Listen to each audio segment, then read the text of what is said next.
El siguiente programa es apto para toda la familia.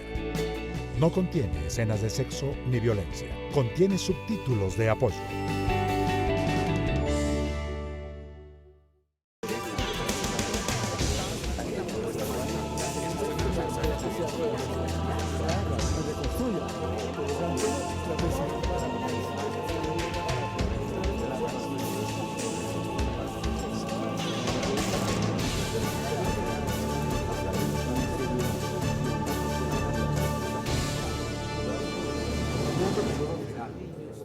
Buenas tardes, bienvenidos a Contrastes, porque la realidad tiene diferentes miradas. Este es un espacio de FECODE concebido para que ustedes en la tranquilidad de su hogar construyan opinión. Hoy nuestro tema no podía ser otro que la decisión histórica de firmar el acuerdo final entre el Gobierno Nacional y la guerrilla de las FARC, un proceso de paz que avala y allana el camino hacia la reconciliación, reivindicación de derechos y el acceso a la paz, el máximo anhelo de la mayoría de los colombianos. Pues para hablar sobre este tema, que se han gestado muchas dudas e inquietudes, si realmente hay tiempo para hacer pedagogía, qué pasa con el plebiscito, qué pasa con cada uno de estos puntos, que la gente aún no tiene información certera, pero que algunos protagonistas de este escenario de la paz, del debate, desde el Congreso, desde los medios, pues han empezado a generar desinformación. Nuestro objetivo hoy es continuar haciendo pedagogía frente a este tema y exaltar la importancia, evidentemente, de esta decisión conjunta entre el gobierno y las FARC. Pues para hablar sobre este tema me acompaña el subdirector de la Fundación Paz y Reconciliación, Ariel Ávila. Mil gracias por acompañarnos a esta hora, Ariel. Omaira, muy amable por su invitación y muchísimas gracias. Ariel, ¿qué significa específicamente este paso histórico? Es que hemos venido durante todo este proceso en diferentes pasos históricos, pero este ya es el que nos permite acercarnos a la paz. Omaira, 7.300.000 desplazados, 33.000 secuestrados, 87.000 desaparecidos, 215.000 homicidios, 52 años de conflicto están llegando a su fin. Lo que se anunció hace unos días desde La Habana y luego la locución del presidente es que esta guerra fratricida en la que participaron paramilitares, agentes estatales y guerrilleros está llegando a su fin. Ni más ni menos significa acabar con 52 años de conflicto.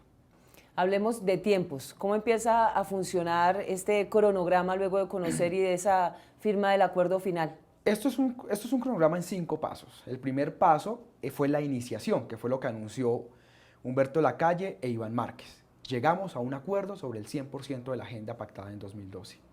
Al otro día, también hace algunos días, sí, el presidente de la República llevó el informe del plebiscito, del proceso de paz, al Congreso, que es un informe, porque ya se ha aprobado la ley, ya la Corte lo avaló, es muy sencillo.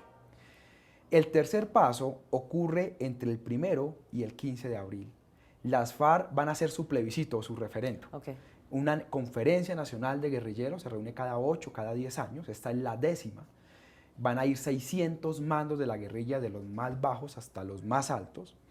Y sobre todo, es la más importante porque van a pasar de una organización armada a una organización política. Luego viene el cuarto paso, que es el 23 de septiembre seguramente, sí, que es la firma del acuerdo general. Ya Timochenko y el presidente Santos le colocan la firma y es como el día D. Desde ese momento ¿Ese ya sería el día D? Ese es el día D. Okay. Ese momento comienza a correr el cronograma de toda la dejación de armas. Luego viene la votación del plebiscito a la semana y media, que sería el 2 de octubre. Y el 3 de octubre se da el último paso, que es el inicio de la implementación de los acuerdos. Es el famoso fast track y las facultades extraordinarias del presidente. ¿Qué es el fast track? Eso traduce vía rápida. Es que leyes estatutarias, orgánicas o actos legislativos van a tener un trámite rápido en el Congreso para permitir aplicar los acuerdos. Es decir, es volver realidad leyes y decretos los acuerdos de paz.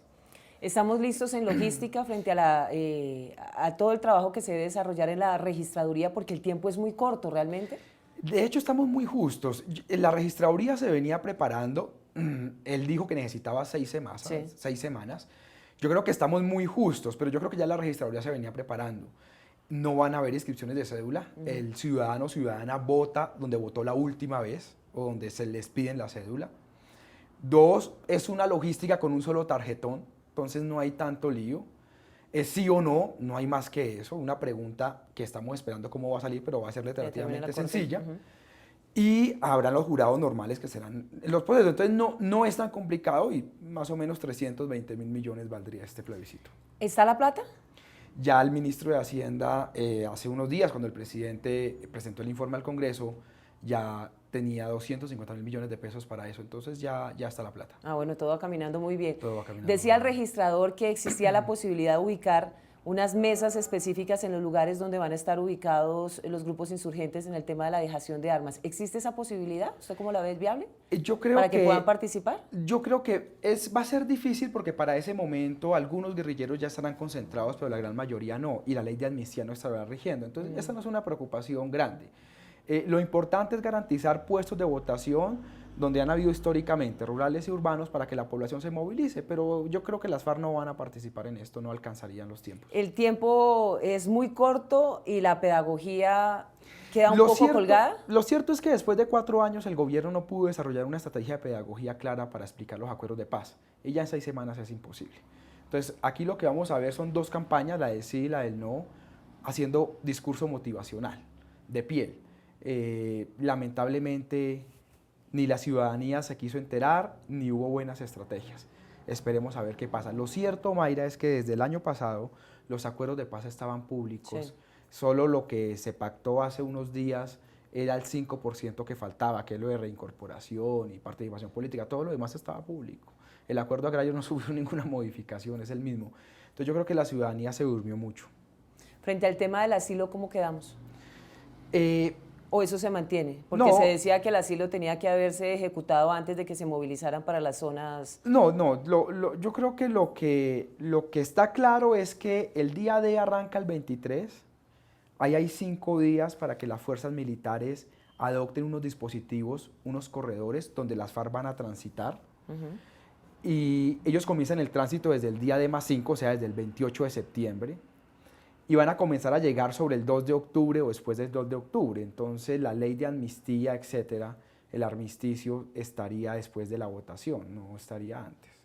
Bueno, empecemos a abordar uno a uno los puntos e ir aclarando, porque claro, evidentemente la campaña por el no, el plebiscito, pues está tocando también esa fibra sensible, el tema de cuánto dinero se le va a dar a los guerrilleros, cuánto parte del presupuesto se va a destinar para esto, qué va a pasar con las víctimas, si realmente va a haber perdón, que si va a haber impunidad. Creo que la manera más fácil de explicarle a la ciudadanía es hacer pedagogía precisamente sobre estos puntos. Iniciemos con el tema de la tierra, la parte rural. Se supone que lo que va a haber es un plan nacional de transformación rural en el país. Mire, antes de comenzar por el punto de tierras, es muy importante lo siguiente. El 90% de los acuerdos son beneficios para la sociedad y el 10% solo para los actores que estuvieron en el conflicto. Por ejemplo, el punto agrario contempla la creación de un plan nacional de vías terciarias, es decir, pavimentar o mejorar las vías interveredales para que los campesinos saquen productos y puedan comercializar sus productos. Colombia tiene 170.000 kilómetros en vías terciarias, solo 10.000 intervenidos, y con el proceso de paz se aspiran a intervenir otros 15.000, arreglarle la vida a los campesinos. El punto agrario contempla el famoso plan de conectividad. Hasta hoy los campesinos se guían si cultivan cebolla o papa por rumores, por cómo está el precio en abastos o en la central mayorista de Antioquia, de Medellín. El plan de conectividad lo que va a hacer es darle información a los campesinos para que esto se regule como un mercado normal. Un plan de electrificación rural para que los campesinos puedan almacenar su comida y no se les pudra. Eso es lo que contiene el punto agrario. Todo es para la sociedad, no hay nada para las FARC. Bueno, se dice también que va a haber una reducción de la pobreza del 50% en los próximos 10 años. Un crecimiento del PIB del 1% anual, ya estandarizado. Y si se cumple todo esto, vías terciarias, proyectos productivos, formalización de la tierra, básicamente Colombia reduciría mucho su pobreza. Pero yo le digo a la ciudadanía, lea el punto agrario y dígame qué de eso es para las FARC. Ahí no hay nada, todo es para la sociedad. ¿Cómo van a funcionar esos puntos agrarios? Pero regáleme la respuesta después de este primer corte a comerciales. Está en circulación la edición 114 de la revista Educación y Cultura. Tema central, la evaluación como práctica reflexiva, formación docente, la autoevaluación como capacidad, la evaluación y la ética del cuidado en la formación docente, pensar la educación desde la experiencia. Suscríbase llamando al 245-3925 en Bogotá o al móvil 315-529-9515. Educación y Cultura. 34 años construyendo el movimiento pedagógico colombiano. ¿Qué es educación pública? La educación pública es un derecho fundamental y un bien común y es responsabilidad del Estado garantizar igualdad de oportunidades a sus ciudadanos. FECODE defiende una educación pública gratuita y financiada por el Estado y exige el freno de todas las formas de privatización y comercialización de este derecho fundamental. La educación no es una mercancía, es un derecho.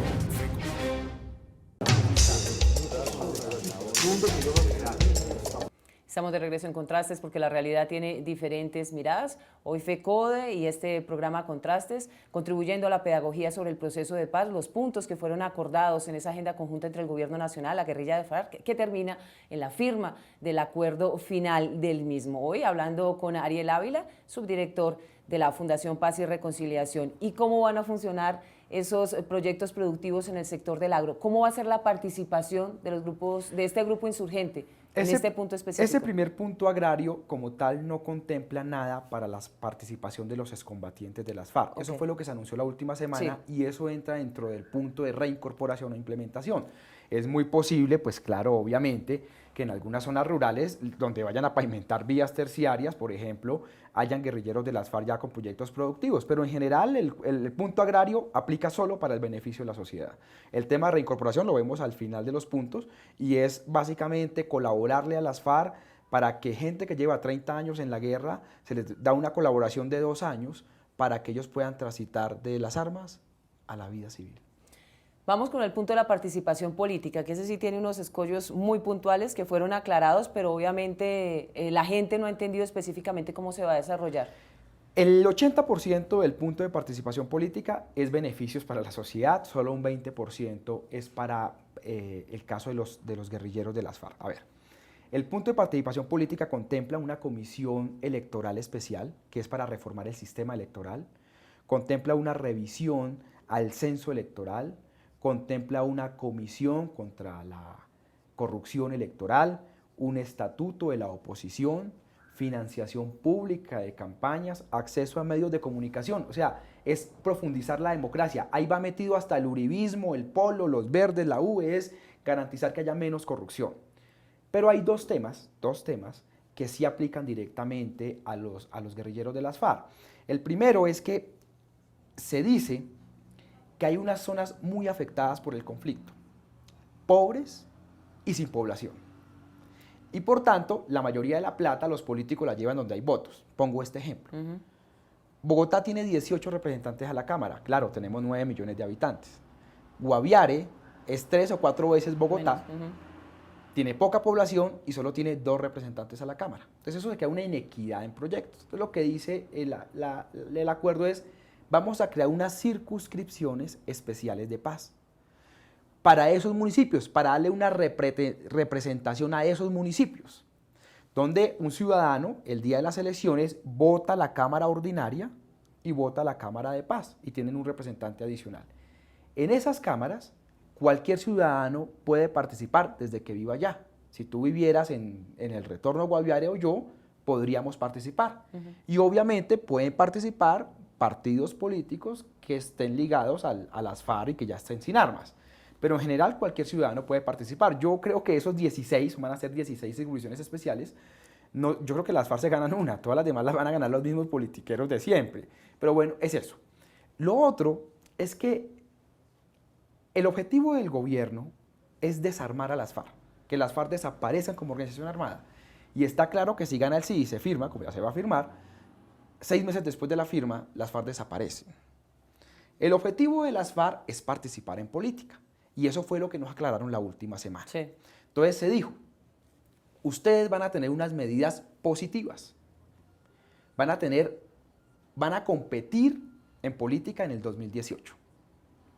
Y el Estado les mantiene unos cupos. Entonces, por ejemplo, van a tener 5 cupos a Senado y 5 cupos a Cámara. Las FARC van a participar y sacan 3 senadores. Entonces el Estado le pone 2 más para que conserve 5. Sacan 7, entonces el Estado no le pone ninguno. Entonces lo que hace es que les mantienen un cupo de 5 por 2 periodos electorales, Ok. 2018 al 22 y 22 al 26. Eso es normal en todos los procesos de paz, es un costo muy sencillo e igual en Cámara. Entonces, eso es los dos mecanismos que hay para dar mayor representación a las comunidades más afectadas por la violencia, circunscripciones especiales de paz 16 y unas medidas positivas para que las FARC hagan el tránsito de las armas a la política. ¿Es posible ver a Timochenko, que es yo creo que la pregunta generalizada, que es el personaje más visible, verlo participando para una de estas curules o verlo en una elección presidencial? A ver, esto es muy importante. Todo aquel que quiera participar en política, a ver, que si Timochenko va a poder participar en política, sí, sí va a poder participar, pero tiene que cumplir unas condiciones. Tiene que decir la verdad, tiene que reparar, tiene que pedir perdón y dar garantía de no repetición. Si cumple esos 4 requisitos, él entra al sistema de la Jurisdicción Especial para la Paz y tiene una sanción de 5 años de restricción a la libertad y no pierde sus derechos políticos. Pero si el señor no colabora, tiene hasta 20 años de cárcel, que ahí no es restricción a la libertad, sino cárcel. Y si colabora parcialmente, tiene 8 años de cárcel. O sea, el sistema, ahora lo vamos a ver, pero el sistema está basado sobre la verdad.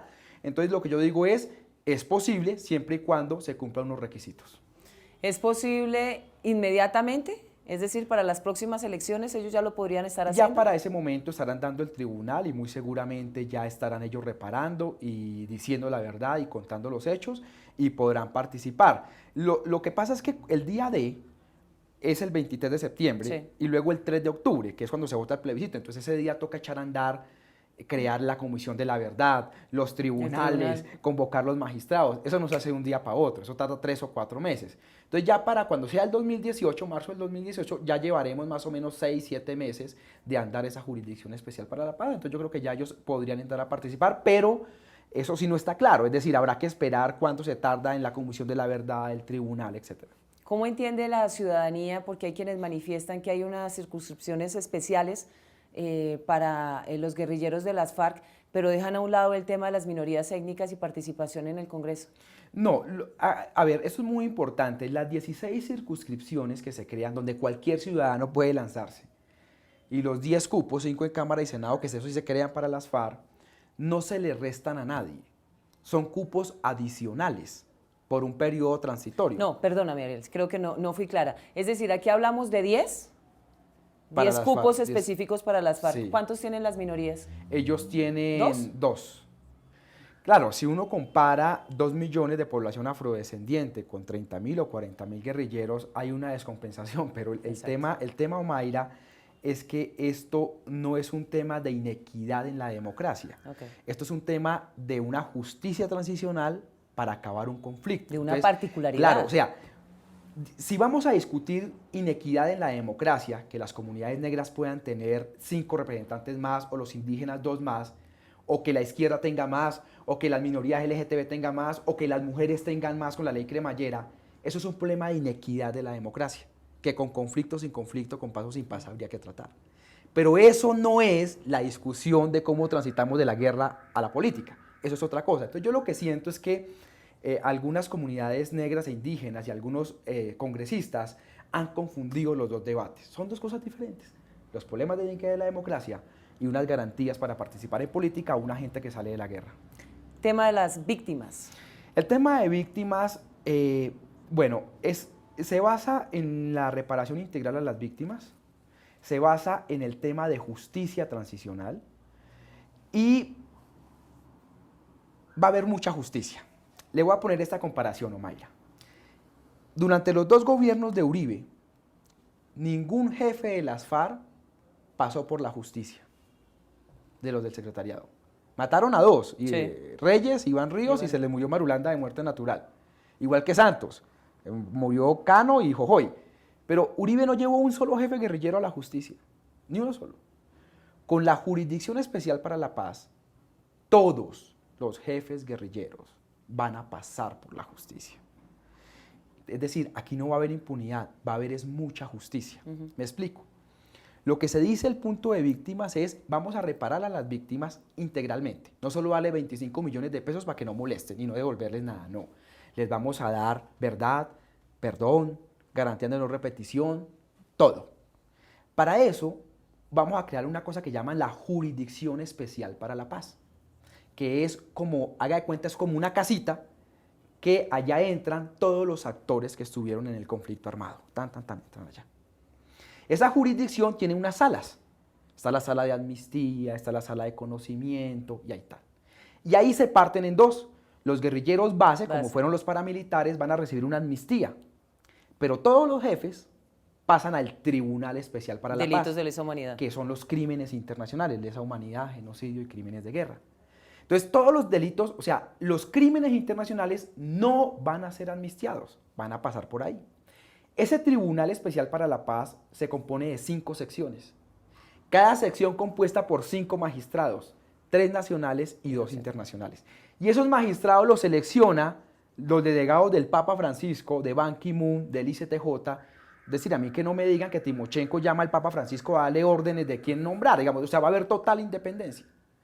Y los que pasen los crímenes internacionales son los que van a pasar por el tribunal.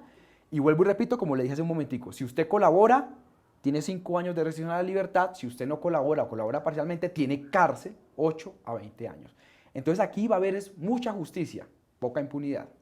Que le quede clara a la ciudadanía que ese tema que se está manejando, de que lo que hay aquí es una total impunidad específicamente para los líderes, las cabezas visibles. Lo que pasa es que el uribismo primero quiere impunidad. Ellos quieren no devolver la tierra que, por ejemplo, el magistrado Pretel tiene de tierras de desplazados. Ellos quieren que todo quede borrón y cuenta nueva, como fue en Perú después de que Fujimori le ganó la guerra a Sendero y al MRTA.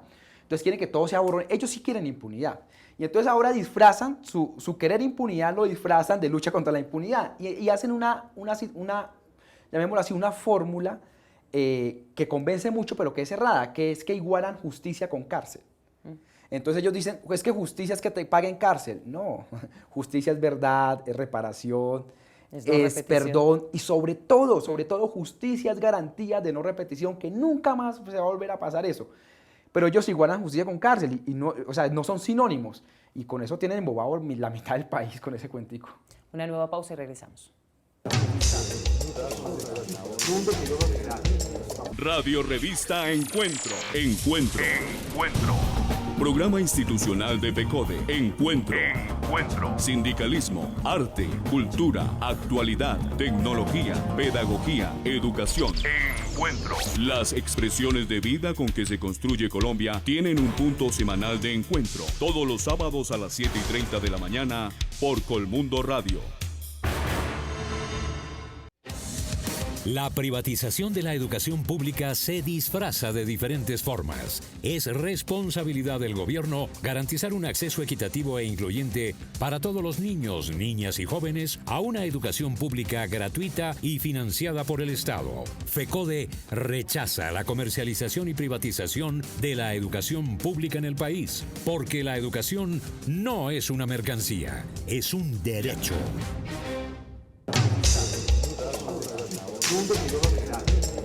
Muy bien, Ariel, abordemos. Nos quedan 2 puntos que son estratégicos: el tema de la sustitución de cultivos ilícitos, el narcotráfico y la dejación de armas. Vamos a dejar ese para el final.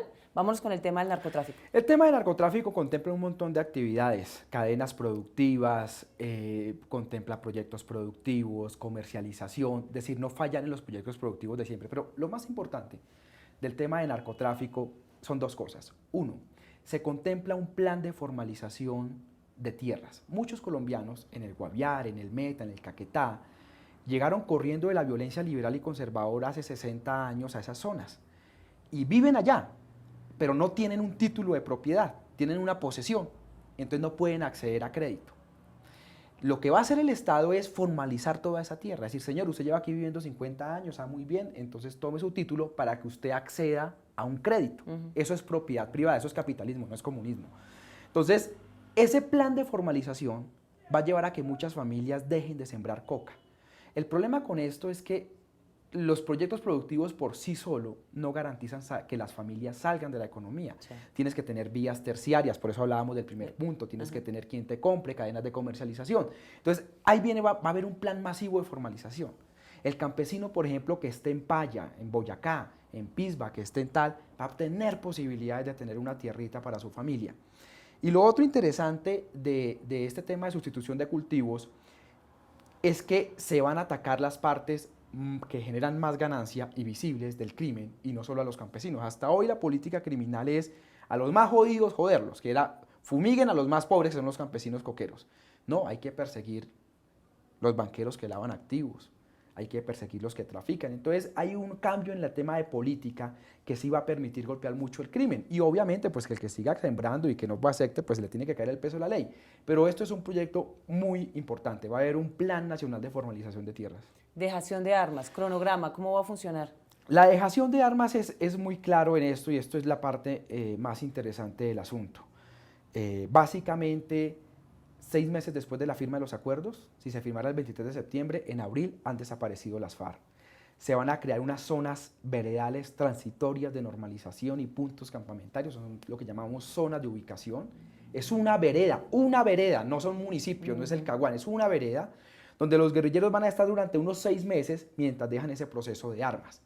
Va a estar verificado por el Consejo de Seguridad de Naciones Unidas, o sea, va a estar verificado por el máximo órgano rector en seguridad, que está China, Rusia, Francia, Inglaterra, Estados Unidos, y va a tener una dejación de armas total de las FARC. Entonces yo creo que es un muy buen modelo y bueno, y además ese punto de fin del conflicto tiene unos temas de garantías a la seguridad para minorías políticas. ¿Cómo va a funcionar?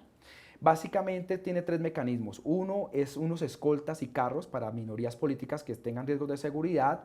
2, un sistema de alertas tempranas que va a estar en cabeza de la Defensoría del Pueblo, el recién defensor del pueblo, Carlos Negret, que va a estar avisando sobre las dificultades en seguridad. Y 3, van a existir una serie de nuevos reposicionamientos de la fuerza pública para evitar que las zonas de las FARC sean retomadas por otros actores ilegales como ELN o BACRIM. ¿Esos grupos de seguridad están conformados, como se ha dicho, de mismos milicianos, de insurgentes? No, no se aprobó una policía rural. Yo creo que al final va a haber una policía rural en 3 o 4 años, pero por el momento la seguridad la prestan las fuerzas militares.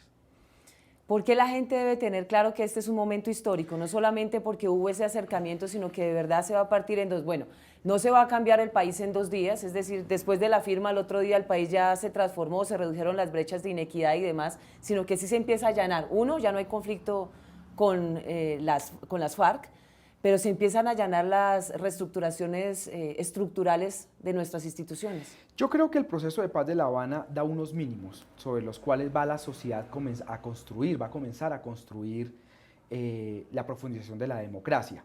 Entonces el posconflicto realmente es un periodo de tiempo, usted sale de un punto de un conflicto y va caminando a otro que usted no sabe cuál es. Entonces ese periodo de tiempo puede durar 8 o 10 años, los más complejos son los primeros 2 o 3 años.